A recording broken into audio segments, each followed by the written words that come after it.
Hey everybody, What's up, guys? welcome to the IronTrap podcast. Very cold and snowy If we look tired, episode. it's because we've been snowballing and shoveling for 2 days. Mostly Matt. He's been handling the mill as well. We got what, like 12-ish, 14 inches, I think. Something like that. I know. People in other parts of the country and world are just laughing at that, but it is a bit of snow for us. I did talk to a couple people in Australia yesterday, the day before. They're like, it's 100 degrees right now. Like, I wish it was 100 degrees. Yeah, but one of our friends sent a message about that. And like, oh, I'd take that over 100 degrees. I said, you don't have to shovel sunshine. Yeah, exactly. You can just go in the AC when you're uncomfortable. This is like, in order to live our lives, we have to go out in the cold and we have to shovel and snowblow. And Your plow. toes stay cold for like 2 to 6 hours after you come inside. So that was the past 48 hours have been, Snowy. very minimal car fun and maximum snow suckage. Yeah. And the worst part is it's supposed to stay cold for the next like while. So Yeah, the snow's going to be here for a while. We haven't had in our part of the country, we haven't had a real winter like we should have in the Northeast in like 10 years, I feel like, or 5 years at least. But probably 5 to 7 or 5 to 10 years, we haven't had a winter where it's like consistently cold, snow once a week or whatever. Like we like I remember as a kid, So we've gotten a little soft, and it's not been fun. It's not fun. Not fun. So very much looking forward to March and April. I'm very looking forward to tomorrow because we fly to California tomorrow. So We do. Are you packing shorts? No, I don't think it's gonna be that warm. It's like 70 right now. That's not short. For us, it's gonna feel like short weather. I'm not. No. I was talking to Piero yesterday, the day before. He's like, man, the other day I was sitting at home with a sweatshirt on debating whether I should shut my windows because I was getting a slight chill from the outside. It's like, I hate you so much. It gets cold at night. I mean, that one year we went and hung out with them at night, and I was like, we were in Harrison's garage. I was freezing my ass off because I didn't have the proper anything. Yeah. Yeah, I had like a long sleeve shirt or something. I remember a couple of years we went to Turlock. It was like there was like frost in the morning. It's quite a bit north of Turlock. So, but anyways, that's life as of late. I think we mentioned event-wise, we don't have a lot going on until springtime. Probably should start mentioning we have Carlisle. Spring Carlisle is the big one coming up. I feel like Carlisle has been doing well and actually is like getting better, which in this day and age people are complaining that swap meets are getting worse. I feel like Carlisle is getting busier and there's more early stuff showing up than recent history. There was a drop off and now I feel like you're starting to see more vendors that have kind of the early stuff, so it's getting better. Yeah, Carlisle Events has been doing a great job with all of their shows and their swap meets in general, making them bigger and better every year. Yeah, so spring we'll be there. We're trying to decide what all we're going to bring. We never know vehicle-wise. We try and, most of the spring and fall now, we try and have a car there as well. Just kind of started happening that way, so we'll have something. We don't know what, whether it's like a project car or a body or a turnkey drive it home kind of deal. We have a handful of things. I've been getting been getting asked quite a lot about the F100 now that I've been posting photos of using it in like super cold weather. Yeah. People are like, oh, this thing must run half decent. So now we're getting questions about it. So I've thought about it. I don't know. Maybe it'll show up to Carlisle. Maybe it won't. It all depends how it treats us the couple weeks beforehand. Yeah, you never know. If it starts giving me crap, maybe it will go. I don't know. So, but if you're thinking about going to Carlisle, we'll be preparing for that. Spaces K1 to K3. Yes, so we'll start talking about that now. The Model A swap meet that the Lehigh Valley Model A Club puts on in our area is a pretty good one. If you're within a hour or two of driving range, it's a pretty good show for early Fords. Swap meet is another one that's getting bigger every year. That's the weekend. It's the same weekend as Carlisle. I think it's Saturday. Sunday. Oh, Sunday. That's right. It's the Sunday of Carlisle week. It also a lot of times falls on the same weekend as the Ole AMCA Antique Motorcycle Club of America. They have the huge Ole swap meet, which is like one of the biggest motorcycle swap meets in the country. Happens in Ole, Pennsylvania, which is literally in our backyard. It's like 7 miles from here. So we also have a lot of motorcycle people that are in town. So it's kind of a good weekend if you're thinking about coming to Pennsylvania, to this area. Carlisle, the motorcycle swap meet. There's a bunch of stuff kind of going on that it makes it kind of like in the fall with Hershey. It's like if you could make a long weekend or a partial week out of it, you can do Carlisle for a day or two. You could do the motorcycle swap meet for a day, and show. Of course, they have their show, and then you can Sunday do the Model A swap meet. And you have like a good series of events. So for planning any activities for you, that's a good time to come out. Fair warning: that time of year can be a little wet, so it might rain the whole time you're here. You never know. I don't know. And then as always, I have people that, because of Carlisle and the motorcycle swap meet, that asked to come through and tour the shop or whatever. So I already had a guy. It made me think of it. I had a motorcycle Ole guys that hit me up last night. And were like, hey, they visited last year. Like, hey, can we come back again this year? And I'm like, as long as we could schedule it with Carlisle stuff. So. But yeah, that's basically what's business news. The Model T got picked up on Saturday and made its way to Kansas already. Just missed the snowstorm. Yes, luckily the transporter worked with us and came a day early, so we didn't get snow. I have to do it in the snow, so that's loaded up. Went back to Kansas. That car originally was from Kansas. It was restored in Kansas. And then where we bought it in Oklahoma was not far over the Kansas border, maybe like an hour or two. Yeah. So it's funny that it went back to Kansas. I don't know exactly where in Kansas. I didn't really look where he's at, but it's funny. Normally, all these estates we always send some sort of part back very close to where everything came from. This is the first time we've ever sent a car back to where it came from, and that far as well. Yeah, but that's how it always goes. And we had people commenting in our little reel on Facebook, like, why don't you guys... it'd save a lot of hassle if you leave the stuff there and sell it. Or why don't you guys have a Midwest location, or all these brilliant ideas? It's like we can't pick where the buyers, we can't predict where the buyer's going to be from. They might be from Germany.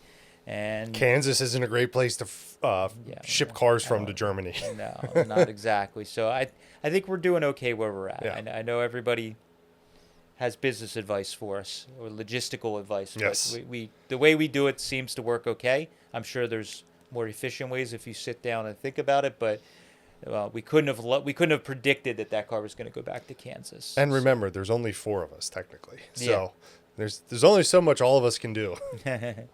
Nobody wants to live in Kansas in the winter. I don't really want to live in Kansas any time of the year. It gets pretty hot out there. Yeah, it's pretty. There's some cool little towns and tornadoes. Oh yeah. I don't like tornadoes. Yeah. I haven't been in a tornado, but I don't think I'd like one. Nope. I'm cool with never having to see one. Doesn't seem like the kind of thing I want to experience. Not at all. So yeah, that's gone. Trying to think what we else. got the Jeeps here. Oh, yeah. Our Luke claimed the red Jeep. So anybody that was asking about the Jeeps in the videos, he had been eyeballing that since like when we went and got the Willies and put out some footage of it, and then Mike and Luke went and grabbed that, and he kind of fell in love. So literally this morning, he handed me some cash. And I was also poking the bear the whole time. I was going, man, that red Jeep, if you want something, that's for you. The red Jeep's the one. Yeah. So he didn't remove it yet, so his storage fees are going to be astronomical. He doesn't know that yet. Astronomical. But that one is called is spoken for, the tan one. We want to clean up and get running. It was running in recent history, but it's going to do a disservice to the family that we're helping if we just sell it without making it run. Yeah. So if we at least get it to run and move under its own power. You guys said it had brakes, right? Yeah, brakes work. I do have someone coming Monday next week to look at it. Oh, I misspoke. Okay, apparently we are going. Guy from Erie just happens to be coming through the area. He's coming through the area tomorrow, but we're not around, so he's going to potentially look at it. Forget everything I said. I have no idea what's going on. I thought we were going to do that, but if somebody's interested and they're going to pay, what we need to get for it, then great. So yeah, we're just, again, we're not getting. People were commenting. I saw some comments. People were like, angry about Jeep content, or why are we doing Jeeps? But I think we described it pretty well.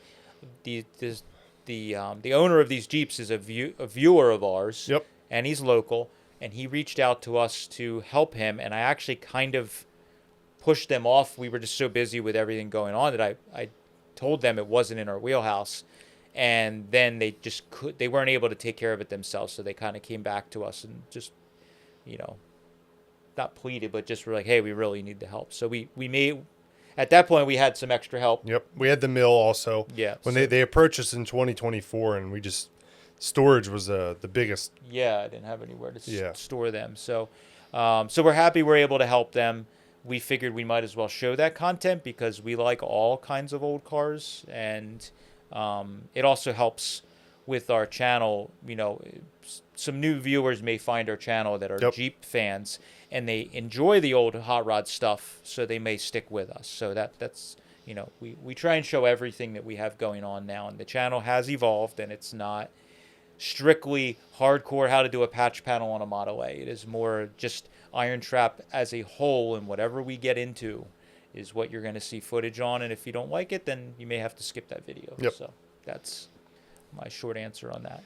So I think that's it pretty much. I mean, Luke is starting to help me list parts. So this past weekend, we got like 100, I think it was 100 or 120 total over the whole weekend. Yeah. I listed a bunch Saturday, Sunday, and Monday. So we're trying to get as much of it back out into the world for you guys as possible. So that's one of our biggest bottlenecks, is getting stuff listed on the internet. So Luke's going to hopefully start helping with that more, and we'll get more parts out there to everyone else. So as a reminder, check our website, you know, as often as you feel like. If you go to our website and then just right on the homepage, irontrapgarage.com, there's a shop button. If you just hit that, it takes you right to the parts page, and the first items you will see, they have a little tag on them that says, you know, new item or newly listed or whatever it says, and you'll know. So you could just scroll really quickly the first page or two, and you'll see all the new items. They are listed chronologically, so they're always, every time you go there, the newest stuff will always be at the top. So that's if you're just trying to see what kind of neat stuff we're putting up, you will see it there.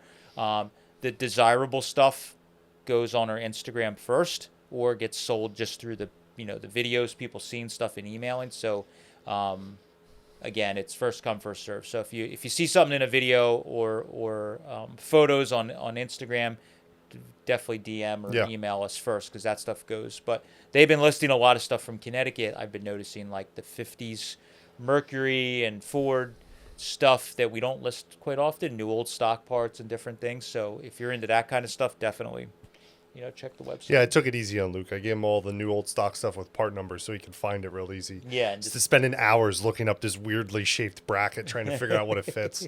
Figured I'll take that bullet for the time being. He'll have to figure that stuff out eventually, but I'll ease him in a little bit. Right.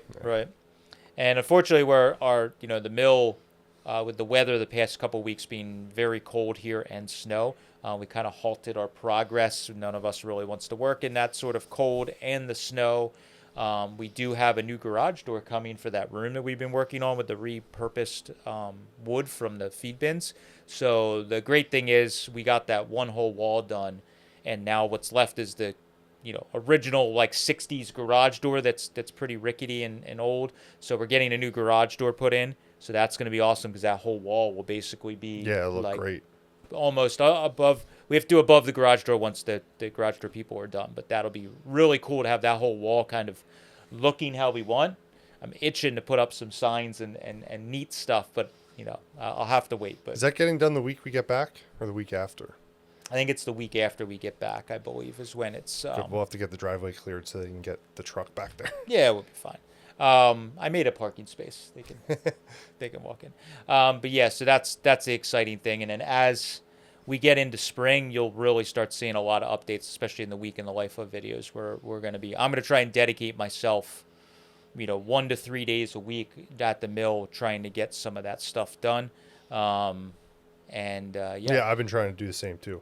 There's a lot of electrical work that needs to be done. So spending some time over there to clean up the madness and sketchiness. Get that last part of the long barn painted that we ran out of weather for. So that'll be really exciting to get that done. Jen's potentially doing the mural this year too. Yeah, I've been coordinating with Hot Rod Jen. She's going to do a mural on the end of that barn that we redid that's on the street side. So as long as I can she can fit me in her schedule. We're hoping to do that art mural on the end of the building, which will be really cool. And yeah, so that's kind of what we have, some planning. So today's topic, we're doing this as a video and audio podcast. So if you, this is a good one today to watch the YouTube version if you only listen to us on Spotify, Apple, however. This one we're showing some, we're recapping an adventure we did years ago. Yeah. So definitely jump in there, and I forgot to mention that in the beginning. So today we are discussing the lost tapes. Yeah. the lost Florida adventure. Yes. So we are past the statute of limitations. Yes. No, we didn't do anything illegal, but we recently, what was that, New Year's Day or Christmas Eve? Or No, it was the day after Christmas this came out. yes, we put out a video, and we hinted in some podcasts, some people, that did see that video or watching it and it went down. Basically, we reposted it. We decided that, it's family drama. Hopefully has calmed down at this point. We haven't gotten any emails, so I think we're doing okay. Yeah, so, but basically we did a video. I don't know how many, was it 2 years ago, 3 years ago? I think it was 2023, I believe. It's two or three winters ago. Yeah. We did an adventure. We put a video up from Florida, and it was a pretty cool video, I'd like to think. And then we had to pull it down. So we figured we'd do kind of a recap of that video. This is another one where Mike was not present. The winter that this happened, we did a bunch of stuff. We went to Connecticut 3 times in a very short span. Oh, was this one we were going and doing the 38 estate? And we also went and did the Packard estate, where we bought all the extra Packard parts. Yeah. So there was like 3 trips between Carlisle or Hershey and Christmas. We were to and from Connecticut a bunch, and there was something else we did. Well, we got the 38 up in Massachusetts. Yeah. New York border. Yeah. As well. That was the same estate from Connecticut, just and a then different property. This trip ended up lining up not long before Christmas. Yes. So I had to bow out just because we were traveling a bunch. My wife was like, "You need to stay home with the kids." So Matt and our good friend Jason went on the trip together. Yeah, and this one was Boca Raton, Florida, yes. Which is kind of crazy. It goes to prove that you never know where this stuff is hiding. A lot of these estates we do, when you see them, you're kind of like, okay, I'd expect in the middle of nowhere in Oklahoma that there's guys that hoard, old cars and old car parts. But Boca Raton, Florida is very built up, very. It's also more of like a retirement, yeah. nice community. People go there with like 2 suitcases and they relocate and that's it. Yeah, they have their house with their garage for like 1 or 2 cars, nice manicured lawns, all that kind of stuff. That's kind of what I think of when I think of Boca Raton. Not apologize if you live in Boca Raton and feel different about it, but yeah, I don't know. It's just a nicer area for the most part. It's like a lot of shopping centers and every possible place to eat you can think of. You guys stayed in a really nice hotel. We did. We stayed because we couldn't find a dive hotel. we were forced to. So Mike and I, before we started this podcast, we're trying to remember how we got contacted. I can't remember if it was email or it was Facebook on our Facebook page, but this gal contacted us and said that she was looking to sell a bunch of old car parts. Her late husband was into early Fords and loved all this stuff, and they spent a good bit of time doing the old car thing, going back and forth with her on what was there and this and that. And I can't remember if I even got photos. I don't think I got any photos on this. I don't think so. I think it was just like a phone call and some emails, and it was just talking about the type of stuff that was there. I don't think she really knew, to be honest. It was just a lot of old Ford stuff. She was kind of like hinting at maybe the cars were for sale. There was a 32 two-doors, I think it was a 32 two-door sedan hot rod. There was a 39 or 40 convertible Yeah, those two were in the house garage, right? The convertible was out back. The 32 was in the house garage, and I think her modern car was in the house garage. There's a Or model. no, I lied. There was a 32 two-door sedan, and then I think there was a 32 Roadster with like a modern engine in it that I think she was driving. It had like a Cobra engine or something in it, like a 2000s engine or something. It was like more of a totally a street rod type thing. I think the 32 two-door sedan was more of a nostalgia car with a built flat head and might have had flames. I can't remember, I but don't remember I don't. either. But and then there was a 3940 convertible outside, convertible coupe outside in an overhang out back. There was and I think it was a Model A four-door sedan maybe that was out back If the there. memory, I think there was there 3 cars out back or just I 2. feel like there was 3 out back, but I can't remember. We'd have to. Unfortunately, we didn't watch the video. I will put the clip right here, and it was like under the overhang off the back porch. Yes. Right? Yeah. So she kind of listed these cars and was kind of like hinting that they could be for sale, but she didn't. I think she might have kind of gave me prices, but they were a little high. But she was telling me about all the parts, and I was like, okay. And then we talked the price, and it was affordable enough that I'm like, you know what? The amount of stuff she's telling us of what should be there, that's good stuff that she can remember or account for. It's kind of a no-brainer. Let's do it. And I'm always looking for adventures to go warmer places in the winter. So it being in Boca Raton in the winter, it was Why not? Yeah, why not go? It wasn't super cold back home then. Again, we were having one of these mild winters, but it's always nice to go somewhere warmer. So our buddy Jason, who's always down for an adventure, I hit him up and he's like, heck yeah. So I booked flights for he and I. We flew into somewhere. I don't remember where. I don't remember either. I don't remember what airport. Did you fly into Tampa and then drive down? I don't remember. But we flew in, did our typical deal where we rent a U-Haul and took an Uber from the airport. This was the adventure that we now look a little more closely where we're picking U-Hauls up, because not every U-Haul dealer is I forgot about this. Is like, in the most convenient or whatever place, however. But I didn't really think about it. This was the first time I used the like online virtual check-in for U-Haul, that they have a thing on the app where you can do a virtual check-in. So Jason and my flight came in kind of late, maybe 9 or 10 p.m. By the time we got an Uber to the shopping center where the U-Haul dealer was, it was 11 or something like that.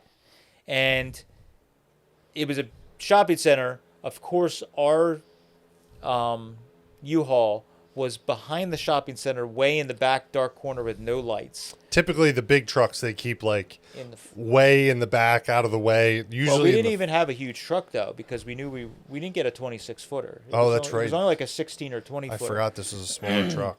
But we went and there was trucks out in the front parking lot, and we're like, and I'm looking at my app and the numbers are like not matching up. I'm like, what the heck? There's only 3 trucks out here. What the heck? Did they mess it up? And then we walked.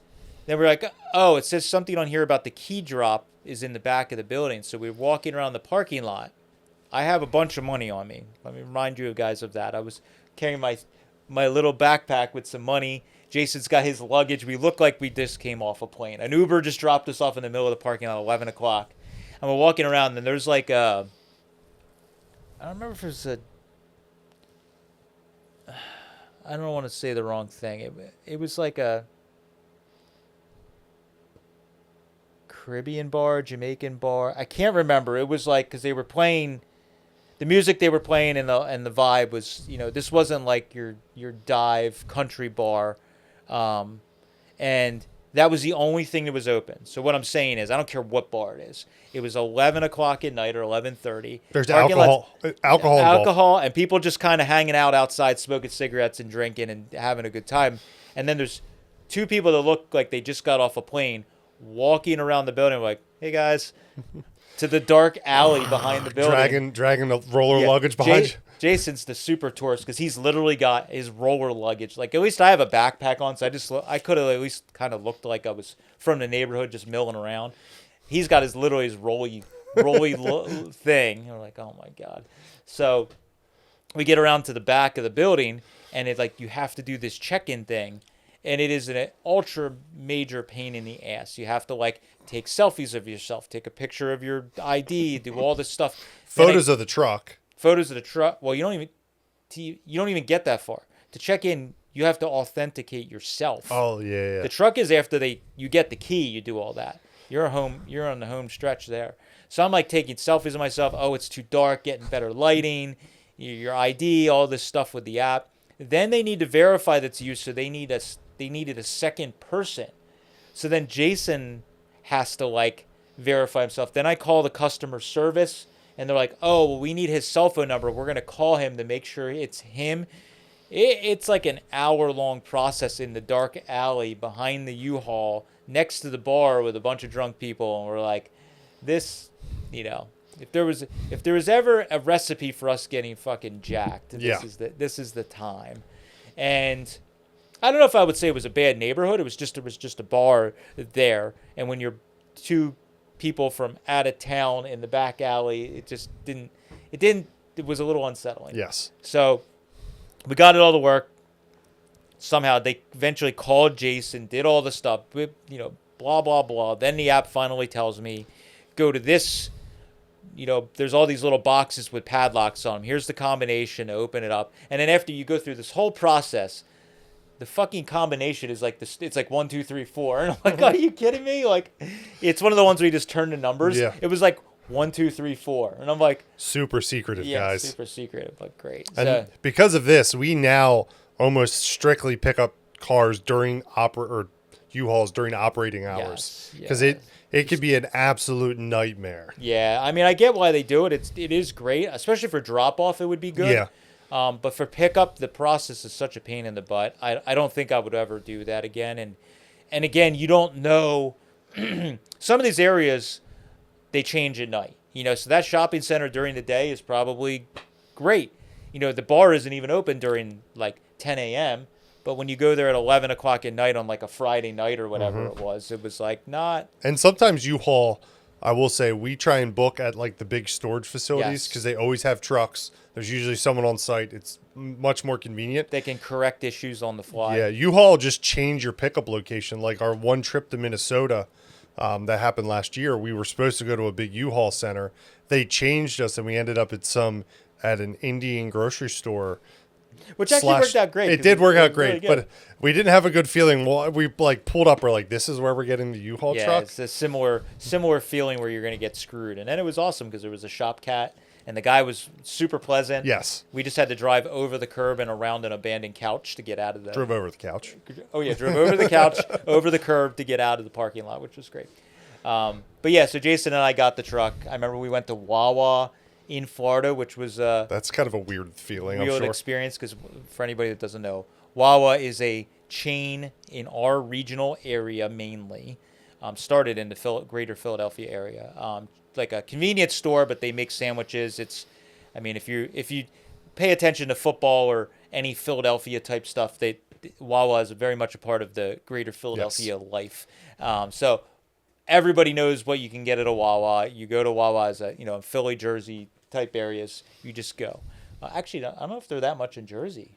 Yeah, they're all over Jersey now. Okay, but they also made their way to Florida for whatever reason. So Jason and I got the U-Haul, went to a Wawa at like midnight or 1 a.m., which is also interesting in Florida. There's a lot of that the meth is strong in Florida. So interesting folks. There's a lot of interesting people in that Wawa in Florida, wherever we were. So we did that. We went to the nice-ass hotel that I had booked. And Jason, of course, we have a group chat with all of our good friends. Jason sends a photo of like this nicely decorated it was in the morning. Christmas. What's interesting with the nicer the hotel, the more you have to pay for stuff I've seen. Yeah. So it was like, this was a nice-ass hotel, and there was no free breakfast. It was like, there was like a breakfast bar thing where you paid for everything, and it was, and then, I think we sat outside. It was like, we were in December or whatever, cold at home.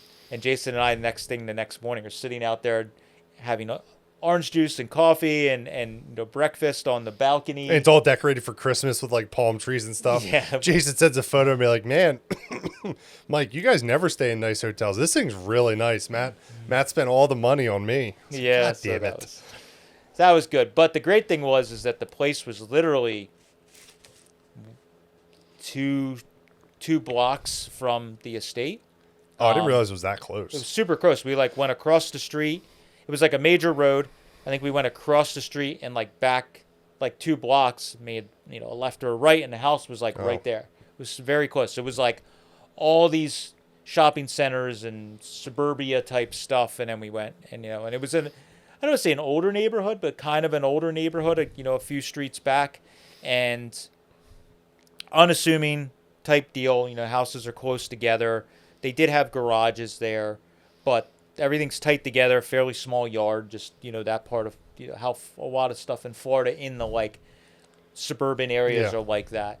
Not Crocodile, Dundee Central, whatever. Not Dundee. He's not. That was a terrible thing. No, that's a knife. Yeah, it's a totally wrong thing. Anyways, we drove down the street. Coming up, she has, the 32s parked outside. We're like, oh, man, this is the spot.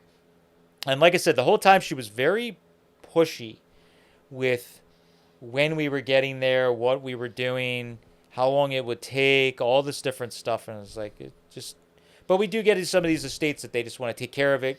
We did a podcast on different reasoning. So sometimes I just, I don't ask questions okay, well, she really wants to get taken care of. This is why we have to do it. It's like taking a Band-Aid off. Some of them just want to do it.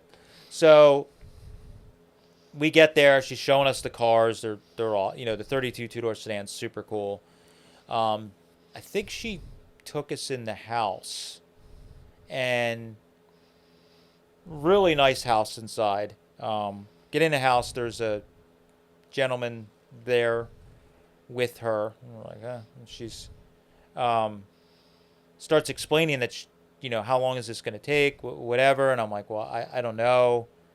We're looking at the property, it's a little hard we can't get the box truck into the backyard because it's I don't even know how they got the cars in and out fully, but there's just a little dirt trail behind, but the bushes are all overgrown and it's jammed against the neighbor's house with a little tiny fence. And it's we can't get the box truck up to where all the stuff is in the back, so we have to hand carry it all. This might take a while. I'm hoping we can get it all done today. And she's like, well, we're leaving for a cruise or vacation tomorrow at 9 a.m. And we're like, wait, we? It's oh yeah, this is my boyfriend. Whatever she says, and she probably didn't introduce him that way, but some shape or form in conversation comes up that this is her boyfriend that's now living there. And I'm like, wait, you're thinking in my head the husband died not that long ago. Not that long ago. Less than a year. And I'm like, she's going on vacation or a cruise with her, Very nice gal. I'm not saying anything, it's just all this stuff when you come into a situation is we have to adapt. And I'm like, oh, okay. Oh, you're leaving tomorrow morning, so you need to be done. You want us to be done by 4:00 or whatever because you have all these things. Yeah. Oh, I think the other thing was she was going to get her nails done because they were going away on vacation.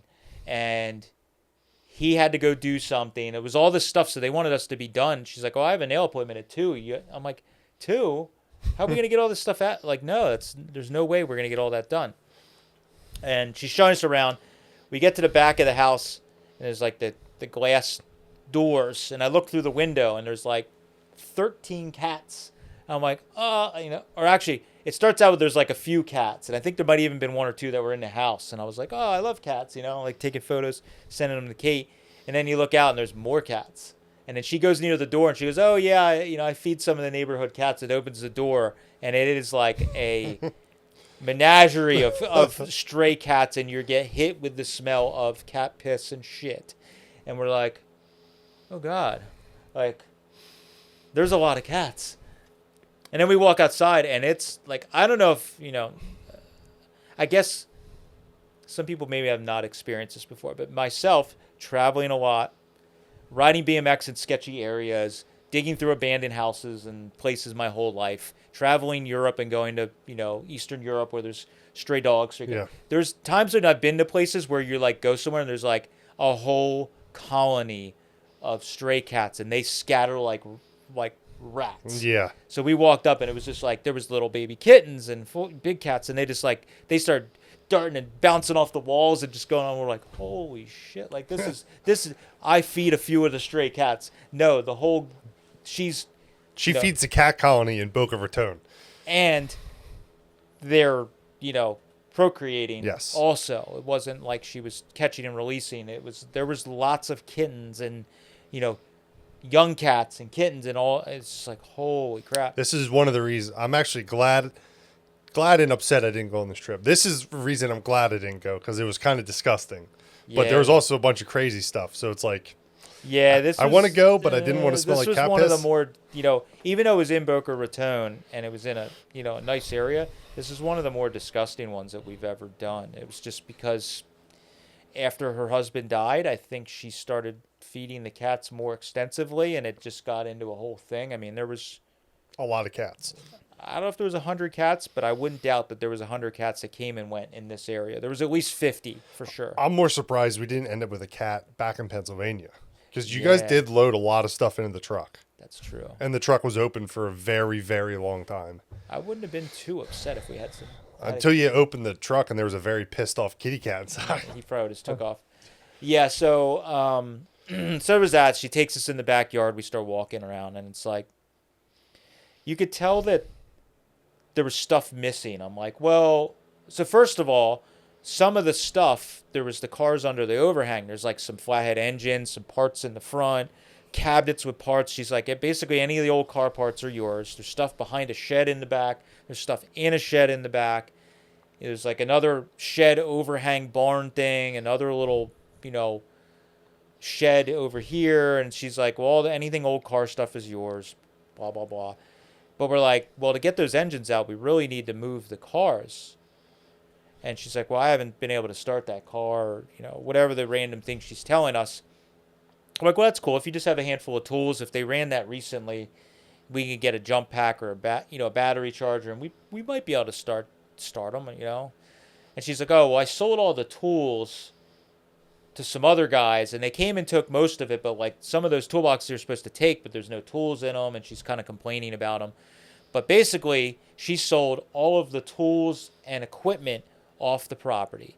So now I knew that she had people into this estate buying stuff. So I was like, okay, well, she was real vague about what car parts are there. I'm like, man, I hope all the good stuff wasn't skimmed. And fast forward a little bit, I think we had a comment on that video after it came out that somebody said, hey, we left you some scraps. We bought all the speed equipment out of there, or something like that. Somebody went there and bought a bunch of speed equipment out of that estate already. So like that kind of confirmed my suspicions when, I've been doing this a while. My spidey senses kind of tell you. It's like if she sold all the tools, she was probably having local car friends or car guys come over, and they were picking there and whatever. So, but we did find speed equipment there. It was just like it wasn't buried. in plain sight. Yeah. We got full access to everything by buying what was left. So, I don't remember when in the process, but I think fairly early on, Jason and I tried to start the 39 or 40, I think it was a 39 convertible. And it was like some of these cars, and I guess my cars might be the same way. Like there's the secret handshake, it switches, and the person that owns it's the only one that knows how to start it. So this 39 had like all kinds of random switches and doodads and wiring underneath, and like there was an electric pusher pump, but we couldn't find which switch was what, and it was 6-volt, but it had dual carbs and all, Yeah, you can't pull the switch all the way out. You can only pull it out part way, then the pump works. Yeah. If you pull it too far, it doesn't work. And so it was just like all the stuff, and Jason and I are trying to trace wires, and I think we did get the fuel pump to work, and we started to get fuel up to the carbs, but it was 6-volt, and it was cranking slow, and we didn't know how old the fuel was. So we ended up just giving up. And then we were like, well, maybe we could push the cars. And then she's like, well, you need to put them back if you're going to put it. We're like, okay, we're definitely not pushing these things ourselves. So we were just like, let's work around it. We wasted a lot of time in the beginning trying to figure out how to do stuff. Backyard is like grass/sand, which is kind of common in that part of the country. And not good for rolling shit on. Yeah, and there's like, I think there was a half-assed hand truck she had, which I think we ended up kind of breaking. It was more like a luggage cart, and we were putting like rears and crap on, and it ended up kind of breaking. But so we started digging around, and we were finding stuff that was hidden, but like some of these buildings were in pretty poor condition. The barn that was, you walk out the door and it was right to your left. It had some bays or something in it. Like there might have been cars in it. They were sand floors. So if you know anything about cats, it's like a big ass litter box. Yeah. So the floor was pretty much a giant litter box of piss and shit. It was not fun. And then it was like there was shit everywhere, like cat shit all over the place on the fucking shelves and the wood. So we're like trying to, and it's moldy. It was just gross. Some of those boxes were. And also, Florida has a wonderful thing called palmetto bugs. That we found. We found those in the shed in the back. There was a shed that had all kinds of.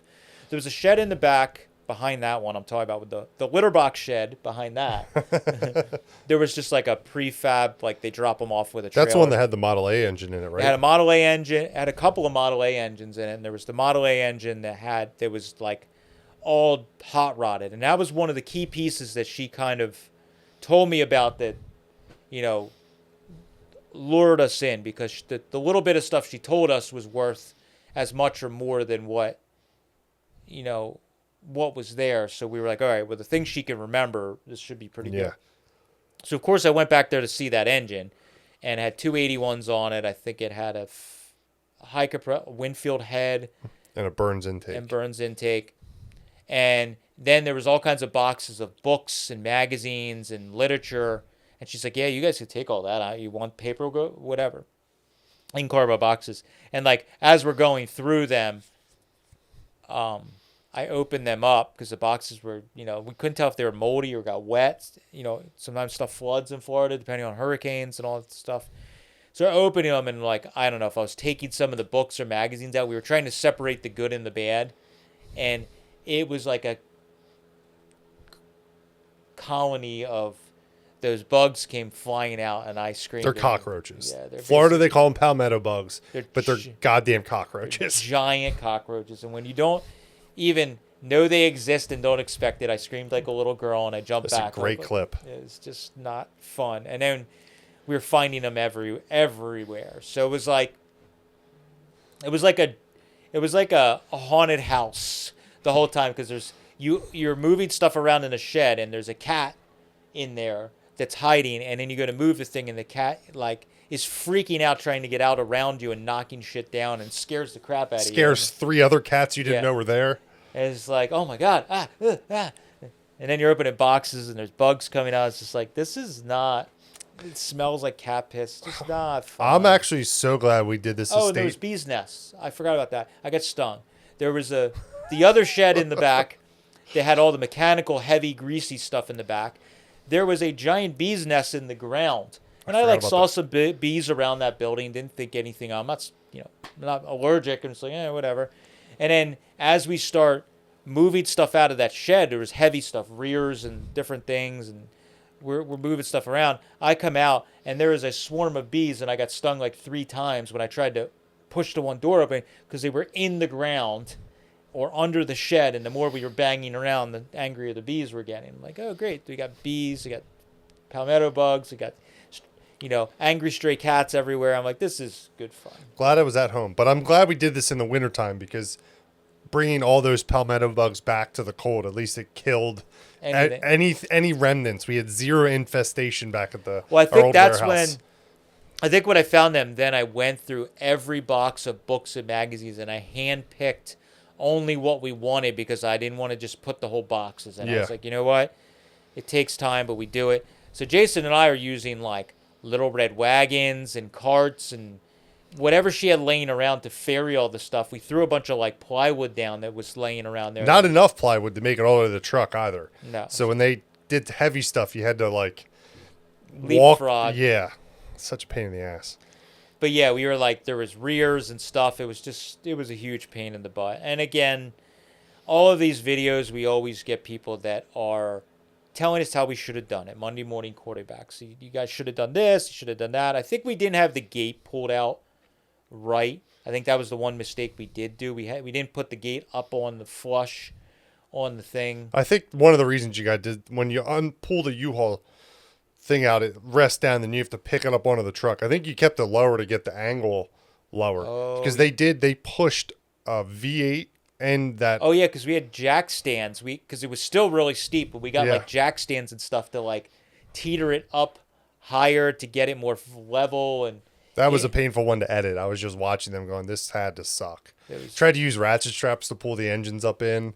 It was terrible, and we had like nothing.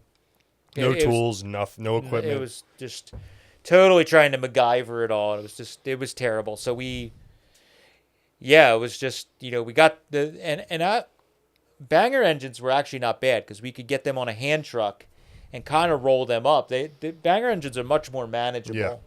Yeah. But the V8 engine nearly killed us. How many banger engines did we get there? 2 or 3, right? We might have got 2, and there was a third one, and we got the V8s in, and after that, I was like, dude, screw that last one, because I think it was stuck and a little rusty, or maybe it was partially taken apart, like had no valves or something in it. I don't remember, but it was like, at that point, we were just like, I can't do this anymore. Let's just be done. Like, I think it was just. And you were there pretty late, too. We were there all day. I mean, it was basically dark by the time we left, and yeah, we were getting all that stuff, and there was like rears around the corner and in the weeds that we had to like dig out of vines and whatever. And they were, the whole process was just so exhausting, digging through all the, there was like little shed areas that were just filled with stuff, just like iron and crap thrown. And it was like, but there was good stuff mixed in with it. So we were trying, like when we do a lot of these states, we try to at least be as thoughtful as we can be. Like, so Jason and I were picked like a bay, and we were trying to just throw the like straight up scrap metal and junk in a pile, and we were just building this pile up. So we were trying to do that, but it was like you had to start carrying this stuff around the corner to throw in there. So we were handling things a lot. So we tried to as much as we could, but we didn't fully organize it all.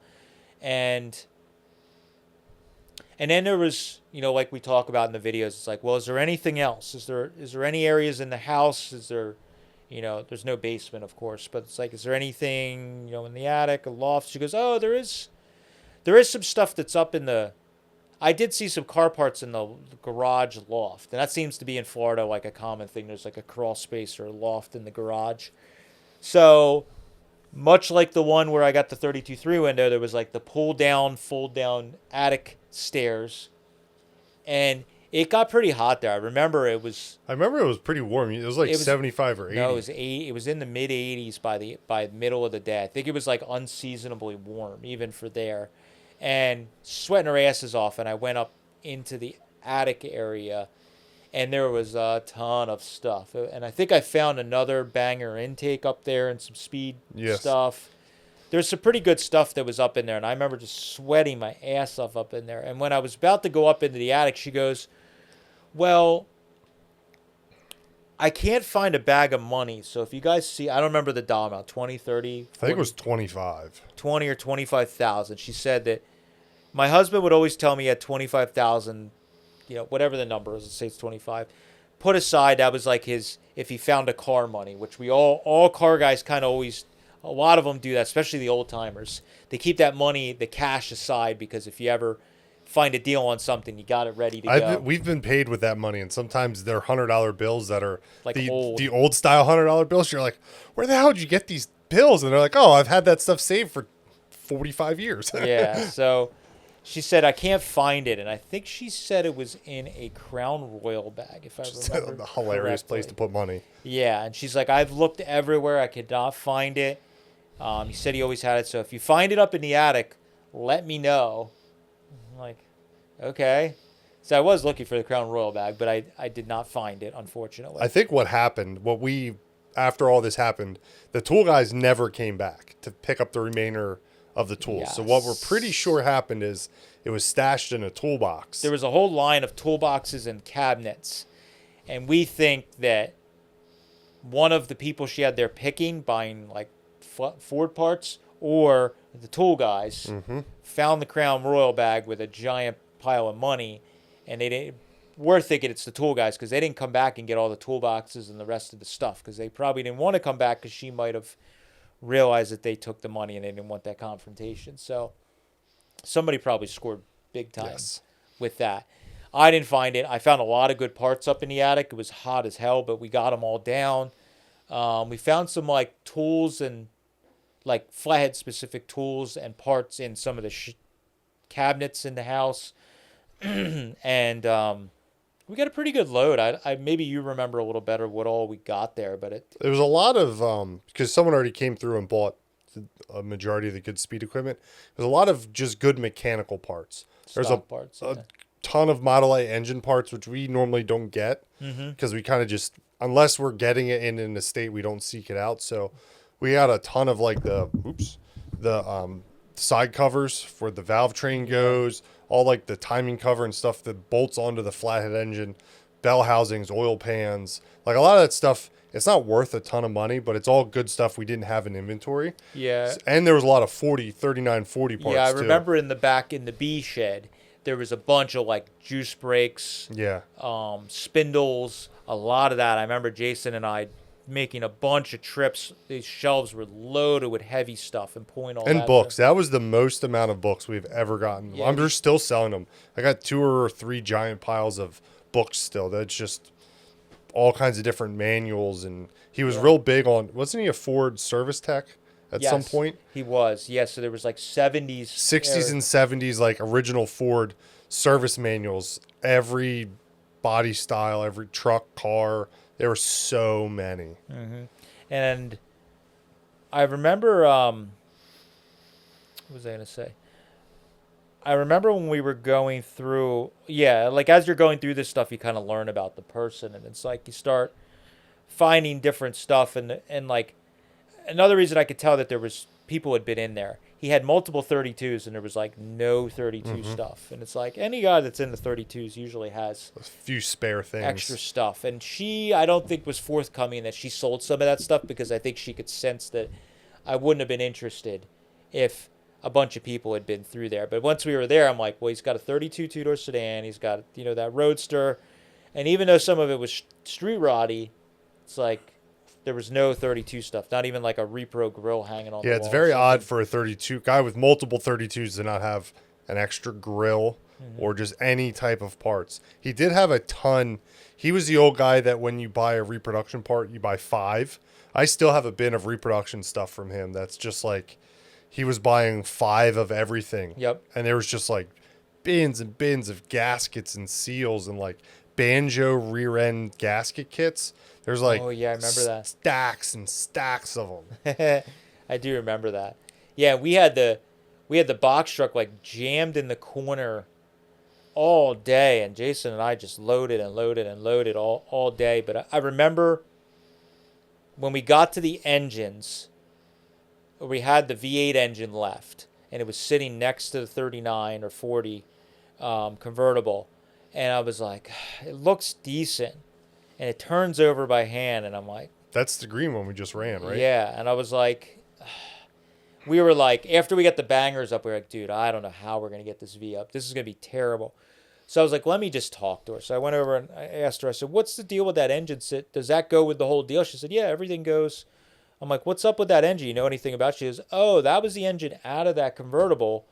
My husband bought the car and it was restored, but he couldn't leave anything alone. So he sent away and got a brand new fresh H&H engine that's in that car. And he, she was talking about, he spent $10,000 on that new H&H engine and on and on and on. I'm like, so the other engine, was there, like, did it break down on guys? She said, no, we used to take it around. And she's like, he just never could leave, nothing alone. So he put the hot rod engine in that one, and that's the engine that came out of it. I'm like, I guess this happens at every estate. We're like looking at something, we're like, I really don't feel like it. I'm so tired. And then we have a conversation. They're like, that engine was rebuilt and never run. It's like, God damn it. I guess we're putting it in there. Yep. So Jason and I was like, dude, we got to take this. I think this is a really good engine. I started looking at it closer. I'm like, this looks like an old restored engine that was rebuilt. Like, it's got to it's happen. in Florida. It's, the other thing is like when it's in Florida, it's less likely for a flathead to be cracked, a freeze crack, there because it's doesn't get that cold. Yeah. So we grabbed it, we got it in the truck. It sat for 3 years or whatever, and Yeah, we just ran it to like a month ago for our buddy Justin. Oh, that's the engine we sent Justin. Yeah. Yeah. So it was good. I actually kind of had it set aside for myself because once we looked at it a little further, we're like, yeah, this is definitely a good engine. And then we ran it. It was a fantastic engine. So I was going to keep it for myself, but I want a friend to have a car on the road. So I begrudgingly sold it to Justin for cheap. That's 2 engines this winter I've sold to friends for really cheap. Damn it. 3 total. You sold me a cheap one a couple years ago. Sold you? I paid for it. I gave you money for it. I don't remember that. Of course you don't remember it. So we got that engine in. We booked it home. Lady was very friendly with me. We ended up getting everything done. I remember after we got the truck loaded, we were exhausted, and one of our routines is we try and get Mexican food after we have a victorious load or adventure, and we were so hungry we couldn't really find we didn't try real hard, to be honest. We just looked and we saw there was a Moe's, which isn't real Mexican, but hey, a burrito is a burrito. Yep. So we found a Moe's that was not far away. We drove over there. Super busy. It was like a Saturday night, so parking lot was packed. And I remember, I think Jason threw his sneakers away, and we had to change. I don't know if I actually fully changed, but I remember Jason changing because our feet stank like cat piss and shit because we were walking in all that dirt and whatever, and it's just. And we rank, and I never wanted to get a shower worse in my life. So we ate there, but I remember we probably smelled like cat piss. We probably smelled like the weird hoarder dude at the swap meet that smells like all their car parts smell like cat piss. Mm-hmm. We all know that guy. I'm sure you've been to a swap meet or a barn find. Yes. You walk by 3 rows over, and you're like, "What is that smell?" Oh, it's that 32 that's been in a barn for 70 years. Yeah, it stinks like cat piss. So that was us. We probably stank like that. So we ate. I remember it was delicious because we hadn't eaten all day. And we were just so exhausted. Oh my God. And then we booked it. Basically, we booked it back home. Not all the way home. No. You stopped in Maryland. Oh, geez. See, I didn't even remember this. Yeah, we had a viewer that had stopped to see us. He had sold us some stuff at a Carlisle a couple of times. He had brought us some tools that we bought that we still have.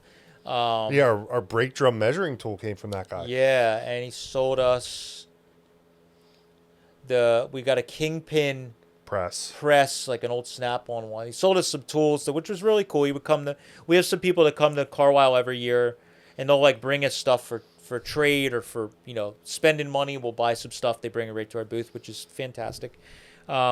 And then he had hit us up a couple of times, hey, I got a bunch of leftover stuff. I sold all my early Fords. You guys really ought to come here. And I think he was in south of Baltimore. And we just hadn't gotten time. So I had hit him up. I think it was kind of last minute on the drive back. I was just looking in my phone. And we do that sometimes. Matt's got a book that we go through. A couple trips we're let's see if this guy's available. We're kind of driving by there tomorrow. So I think I called him the next morning when we were on our way, we were heading north from Florida, and he was like, yeah, I'm around, no problem. I'll just get the stuff, it's all easily accessible. And I think I had remembered, he said that he was very organized and the stuff was easy to get to. It won't take you long. So Jason and I got there, and super cool guy. He showed us around all the stuff, and it was just, everything was very, very meticulous. He had a 36 LB engine, I think it was 36 LB engine that he had pulled out of a 35.6 himself. Said it was a decent running engine, but he put an 8BA in it to get a better flathead in it. Just a lot of times you meet people, you could get a good vibe. This guy was very meticulous, very detail oriented. He didn't seem like the kind of guy that was a bullshitter that was trying to sell us a junk engine. So I kind of just was okay, and he knew what we had to buy, the stuff affordable. So we bought that engine, which ended up being the engine that went in the ruined Roadster, Yep. which Brian is still running around, and I dressed it up. We put a Winfield cam, kick-ass setup. That engine, just Sounds amazing. Sounds amazing, and it worked out great for that car. We got a rear 35.6, I think, rear from him. Mm-hmm. We got a bunch of juice brake stuff, which I think went on the ruined Roadster also, because it was all like measured, and it was like he had measured it all. Yeah, I think the drums were cut, shoes were arched. Yeah, what we did, I don't think they were the juice back. I think it was an original set of brakes he pulled off at 35.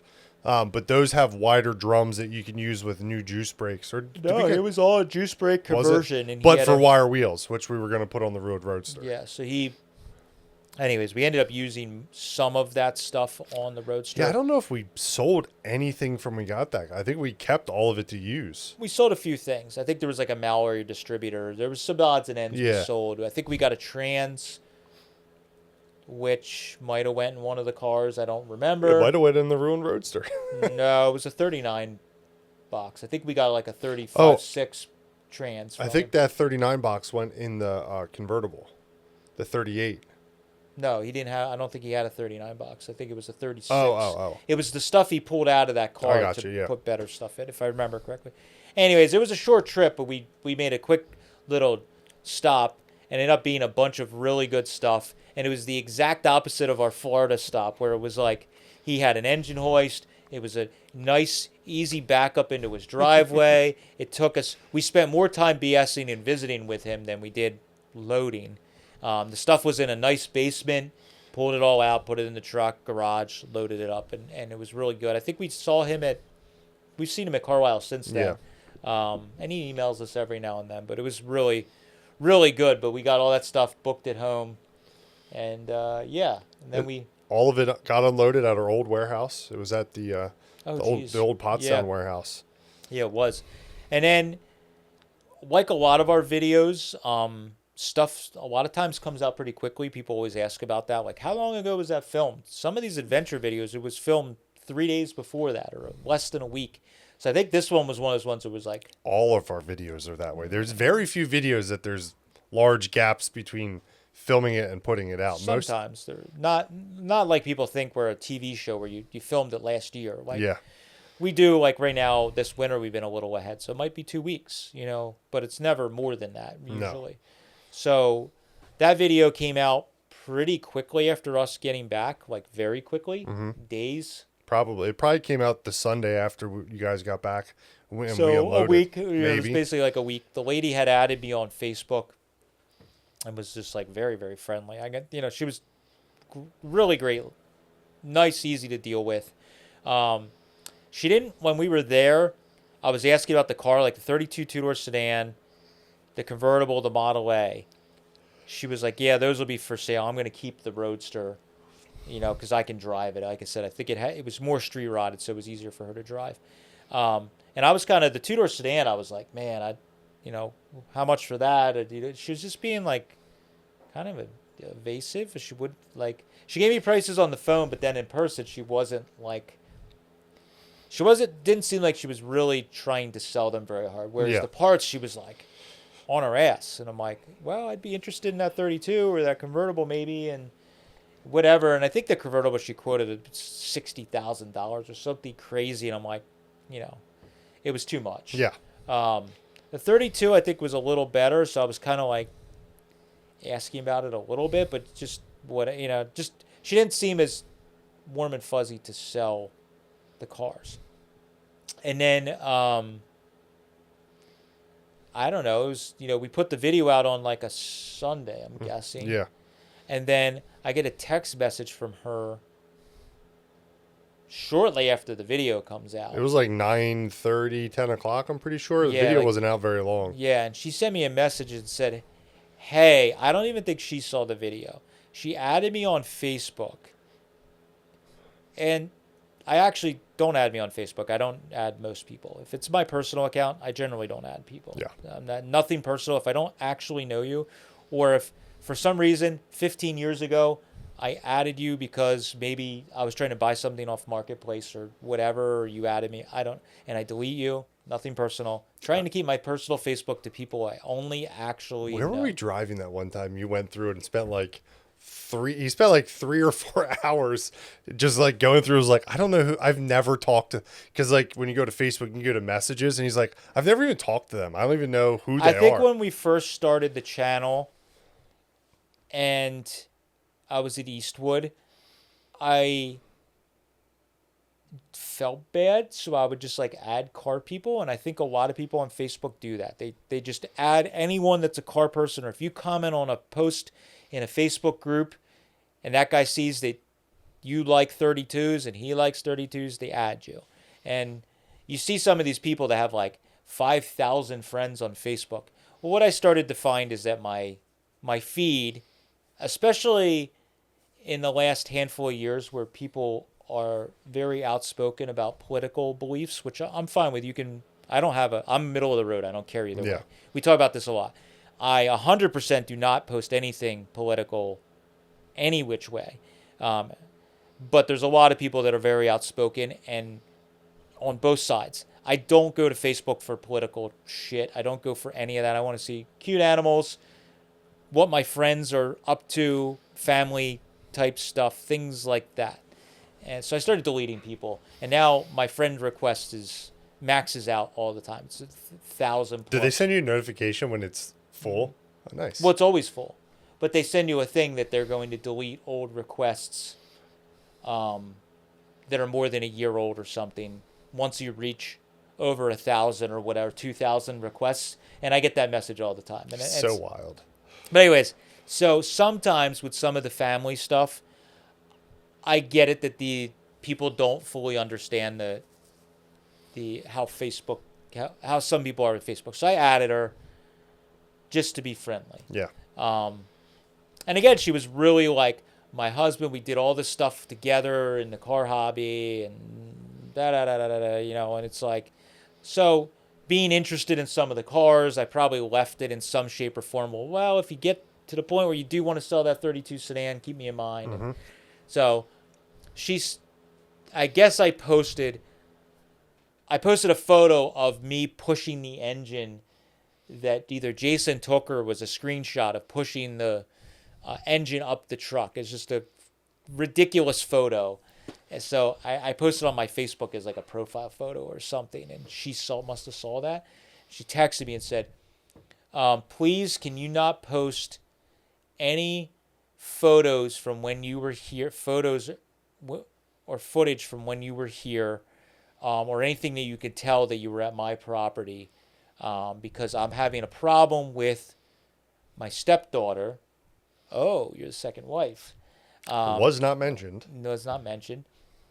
And she has a problem with, whatever stuff that I'm selling and this and that. And I just prefer if you didn't post any of that. Now, we always ask, either on the phone ahead of time. I go, hey, she contacted us. Obviously, she knew I had a YouTube channel. I said, hey, we're going to bring the GoPro and whatever. Is it fine? While we were there, even, we were setting up the GoPro. And I remember the one shot in the garage aiming at the attic. And she's like, oh, you got the camera still? Yeah, we're just... Or sometimes people will be like, well, I don't want to talk if we're going to mess up the sound. And I remember being like, oh, no, it's just time-lapse of us taking stuff out. You could, Mike doesn't use the sound. So she was well aware we were filming. But then I think what happened is I don't think she probably didn't think about how we have a large audience. So she sent me a message saying, like, can you not post anything about you being here and blah, blah, blah, and the daughter and this and that. And we're like, Well, the video came out today. Yikes. So I said something to Mike. I'm like, you know what? I don't want to get caught. Like, we didn't do anything wrong. We bought the stuff from her. We're obviously at the house. She's in the background. We have emails, phone calls, all that stuff. It wasn't like we went deep in the night and robbed this lady. We handed her money, all that stuff. There's, bill of sales written and all that kind of stuff usually. And so I wasn't concerned about that, but I was like, I also don't want to have like lawyers calling me and all that kind of stuff. So it was like, why don't we just take the video down? That was the only time I think we've ever. Yep, that's the only video we've ever pulled. since then, we're even more vigilant with when I do phone calls or we meet with families or talk to them. I a lot of times am even more vigilant with being specific. Are you the executor of the estate? Do you need to ask any of your siblings to make sure that this sale is okay? X, Y, and Z. You know, did the kids pull everything they want out of this stuff before we take it? Because we don't want anybody mad at us. We don't want any phone calls or emails or, you know, the third cousin down the street. I think we talked about it in a previous podcast where the West Virginia stuff. Yeah. There was someone trying to buy the property and they were hook, line, and sinker, supposedly, that they thought they were getting all the body panels with the deal, and then we went and pulled everything out, and then they were telling other people that we stole the stuff out of there when they were buying the property, when we made a deal to buy all the stuff before the property wasn't sold. So, like, we're trying as hard as we possibly can to not have those situations. And we also I ask as the person setting up the camera, is there anything you don't want shown? Do you not want to be on camera? Do you not want that car in the corner shown? Like, tell me if there's something I can't show, because if you don't tell me, we're going to show everything. So you need to tell me now. And oftentimes the family's just like, well, I don't want the internet to know where we live, so don't show like our street sign or the or the house number, and we kind of don't do that as a practice. And I do it more of a funny way. I'm like, hey, you don't have any warrants, can I? Yeah, we always do that. We're like, hey, nobody here's got warrants, right? Which actually, funny enough, happened. We think at at a place we were filming. It was at Winfield's. Yeah, we could say it now. Winfield always had questionable characters. I was yelled at by somebody. Don't point that camera at me, or I'll break your camera. Yeah, Winfield always had a cast of characters living and working for him at all times. And the last time we were at Winfield's, 2020, right before COVID. Yeah, we were there, and Gene, being friendly with Gene, he'd let us film. You'd let kind of anybody film. He didn't really care. Gene loved it. But we were filming, like, touring his house. A bunch of people have done it, doing the museum / house. Yeah. And we just kind of were doing our trip vlog. And there was a bunch of, people working for him there getting stuff ready. And one of the guys was very, very angry with Mike. And we were like, that guy 100% has some sort of warrants or something, supposed to be on house arrest. Yeah. We don't know, but anyone that knows all the stuff that went down at Winfield's towards the end, I think a lot of these cast of characters were probably had something to do with it. They were trying to hide. Also, I think there was always some questionable people that were hanging around there.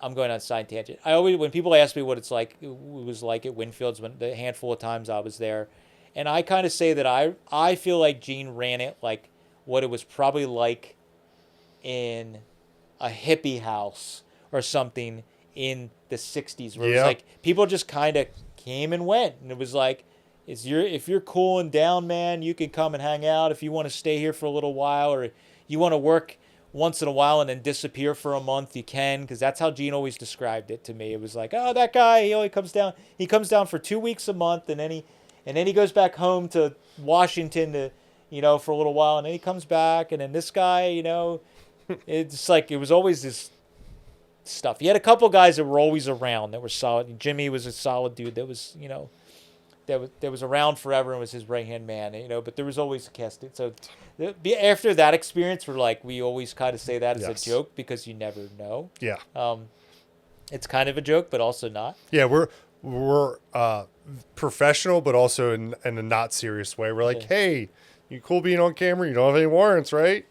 Yeah, so we kind of, but this one, I didn't probably ask as many questions. I didn't see all the signs. So the reason she sold the tools, sold the car parts and all that stuff is it wasn't really traceable. It wasn't trackable, because no one really knew how much car parts, how many tools were there. Mm-hmm. The cars, there's titles. It's easy to be like, there was 4 cars here. Why is there only 3? Whereas who knows if there was 3 engines, 1 engine? Like, unless you came and took photos or did an inventory, nobody really knows. And so I think that's what was happening. And it was kind of I don't want to speak ill of the gal, but I'm sure there was some sort of weirdness that she had a boyfriend, and the daughter probably felt a certain way, and she basically told me that they weren't getting along, and they were having and I understand what was going on there, no matter who was right or what was going on. But and that's a very common, that happens in a lot of the states. Quite often. Yeah. I just actually this morning was texting Pete about an estate that's coming up for auction, and I said that, the thing of my quote was, death, money, and stuff makes people do weird stuff, weird things. So it's like, that was what was happening in this instance. So we took the video down, and then how long after it? It was almost 2. Was it just recently we got an email? Was this one we got an email about? No, we got an email from a different estate. Oh, okay. For some reason, I thought we did get an email from this one. No, I guess we didn't. Yeah, so we did Texas before that, right? Yeah. So we did have a little, I think we were also gun shy because we did the estate in Texas. 2 years before. 2 years before that, where we got the Roadster pickup, the Model A coupe, a bunch of parts, and we had a truck driver come and we loaded all the stuff in there. And it was a similar deal where we had a left field family member that was calling us and emailing us asking for an inventory of what we bought and how much did we buy the stuff for, and this and this and this. And they were, I think, testing the will or doing something. And again, that was another one. Hey, man, are you the executor? Is everything good? And I remember looking that dude up, and he was like the chief of the fire department. And, he seemed like a upstanding citizen. And then I remember that one. I emailed or called the guy, the executor, afterwards, and it was the husband of the executor, I guess. They were there, and asked him about it. He said, "Oh, that was the one member of the family. They wanted to keep everything, and they've been fighting us every step of the way, and and everything's good. You don't have to answer them because we're handling it." Yeah, and so because of that, we were very gun shy, and we're like, oh no, like I don't want somebody to be, again, it's not that we did anything wrong, it's just we don't want the headache of having to deal with it. And we don't really keep an inventory. No. Like, we buy in such bulk. I don't know every nut and bolt that we get. Sometimes we keep some of it, sometimes we sell some of it. It's like, I don't have an inventory list. I can't give you an inventory list. It'll take me 5 years to go through all of it. What all did you guys... Stuff. Yeah. 20-foot box truck of stuff. Yeah, that's pretty much how we're sold everything. Yeah. The family goes, you get all of this, anything that's car parts or car related, you get all of this stuff for one money. Do you imagine how long it would take us if I had to sit there with a notepad and log every item that we put in the truck? We'd be there for like a month. There would be even unloading, it would take forever. Dude, it'd be ridiculous. So that's why a lot of times we've talked about in podcasts, like how people always ask, how do you come up with a dollar amount when you do this? And it's like, we usually just pick the high level items, kind of value them, and then we look at the photos or what they describe to us as a bulk amount, and we kind of go, well, I mean, a shed full of stuff is like what you're telling me is we got to pay X, unless you can tell me that there's treasure in there. And that's how we do it. And, that's how this estate was done. It's like there's a Model A engine that's hopped up. There's a couple of flatheads. There's this, there's that. This dollar amount, would you do that? Yeah, I think we'd do it for that amount. And then, as long as nothing's missing when we get there. So that's how it worked. And we put that video out. If you haven't watched it, it's pretty funny. It was an adventure. Even though it was a kind of quick one-day type deal, there was a lot of craziness going on, and I wish that was one of the videos where I wish we were better or were more equipped to have like more cameras or camera people, because there was so much other stuff with cats jumping out and us getting scared and the things we were going through that would probably made that video 10 times better. But it was just myself moving the GoPros around and Jason and I doing the work. It was a tough one because it was hard to keep moving the GoPros around and deal with doing the labor. At least when it's Matt and I, we're both cognizant of the cameras. When you bring someone new, not Jason's not new, but he has nothing to do with the YouTube stuff. He's just there as labor, essentially. Yes. So it's hard. You're now trying to run the show and move the camera and do all this other stuff, and it's tough. Yeah, and I don't want to burden him with that. He's already helping me. Yeah. He took vacation time to come join on the adventure. To walk around in cat poop and we have some odd friends. They use their vacation time to go on crazy adventures with us. Yeah, it's great. We're thankful of that there's other insane people in the world just like us. So that one was good. Florida has been good over the years. I mean, we've bought some pretty good stuff in Florida, but I have to say that every one of my experiences, I'd say just about every one of my experiences in Florida with buying stuff or going to look at stuff has been odd. Yeah. That one was odd. The one with the Packard, we should do that Packard one time. That'd be an interesting one. If you guys remember, we did that like sit down video with that really rare like hot rodded Packard coach built. Yeah, 1940. I think it was Rolston built. Packard that was raced at the dry lakes supposedly, and all this stuff that was in Florida. That one was we could do a whole episode. We could talk about who do we visit in Jacksonville. Oh, we got to do that one. Okay. We got just leave it out. We're gonna do one on that on our, because I have some clips. Both of those are good. Yeah, we're gonna do. We could probably combine them in one because they're kind of. No, I'd do separate. Think so? Yeah, that Florida. So, anyways, our Florida stuff. that guy was in Georgia. No, he was in Jacksonville, Florida. Because remember, we flew into Jacksonville with him and then drove into Georgia. Don't you remember me, you, and Jason driving like through the night from Jacksonville up to Moultrie for the swap meet? And then we flew out of Jacksonville. I thought he lived in Georgia. We're going to have to look it up. I think he was in Georgia. You want to bet $100? No. I'm not feeling lucky today. Damn it. I kind of want to, but I'm not sure enough now. You got to be second. How about a burrito? I'll bet you a burrito. I'll bet you a burrito. That's no problem. He buys the burritos anyway, so it's in okay. California. Yeah. So, but yeah, in Florida, a lot of my experiences have been like odd. I don't know why. We had this one with this gal. We had the Packard one was the worst one in Florida. That was probably our most time-wasted, awkward one I've ever done.